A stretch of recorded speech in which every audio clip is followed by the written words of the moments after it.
हमारे खुदावंद यीशु की अंजील मुकद्दस मत्ती के मुताबिक उसका 13वां बाब 31 से 35 आयत तक। एक दिन यीशु ने एक और तमसील लोगों के सामने पेश करके कहा कि आसमान की बादशाही राई के दाने की मानित है, जिसे किसी आदमी ने लेकर अपने खेत में बो दिया। वो सब बीजों से छोटा तो है, लेकिन जब बढ़ जाता है तो सब तरकारियों से बड़ा और ऐसा पौधा हो जाता है कि आसमान के परिंदे आकर उसकी डालियों पर बसेरा करते हैं।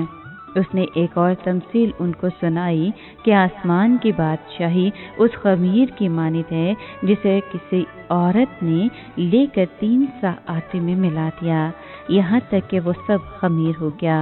ये सब बातें यीशु ने हजूम से तमसीलों में कहीं और बिला तमसील उनसे ना बोलता था, ताकि जो नबी की मार्फत कहा गया था वो पूरा हो कि मैं तमसीलों के लिए अपना मुंह खोलूंगा, मैं बनाए आलम के इसरार जाहिर करूंगा।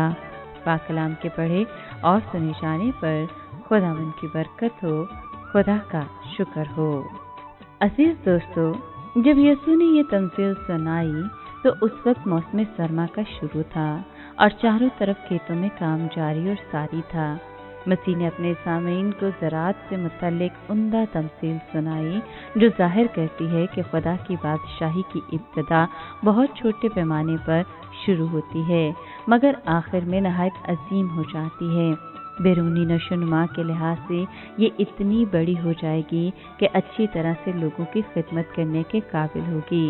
यीशु ने अपनी बादशाही को बीजों में सबसे छोटे बीज राई से मुशाबिह करार दिया, जो बतदरीज आहिस्ता आहिस्ता बढ़ते हुए एक बड़ा दरख्त बन जाता है, जिस पर परिंदे अपने घोंसले बनाने के लिए बसेरा करते हैं।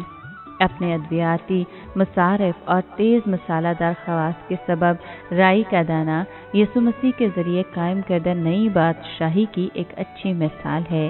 राई के दाने के कुचले जाने के बाद इसमें शिफा देने की खूबियाँ भी पाई जाती हैं, और यही हाल निजात दहिंदा की कुव्वत का है। मसीह यीशु का सलीब पर मखलसी देने का काम उसके कुचले जाने पर ही मुनहसर है। इसके बाद मसीह यीशु ने खमीर की तमसील दी। ये 5वीं तमसील है जो यीशु ने पेश की। इसमें यीशु ने वजाहत की कि बादशाही में बढ़ोतरी बैरूनी नहीं बल्कि बातनी है, जैसे जिंदा इज्साम के साथ होता है। मसीह की कलीसिया की कामयाबी का दारोमदार बैरूनी नहीं बल्कि बातनी असबाब पर मुनहसर है।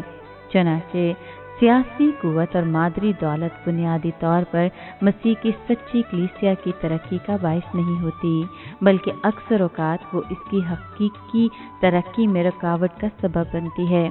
हकीकी कलीसिया अपने उन अरकान के ज़रिए बढ़ती जाती है जो रूल कुदुस की आसमानी कुदरत हासिल करते हैं, जो उनमें बसेरा करती है।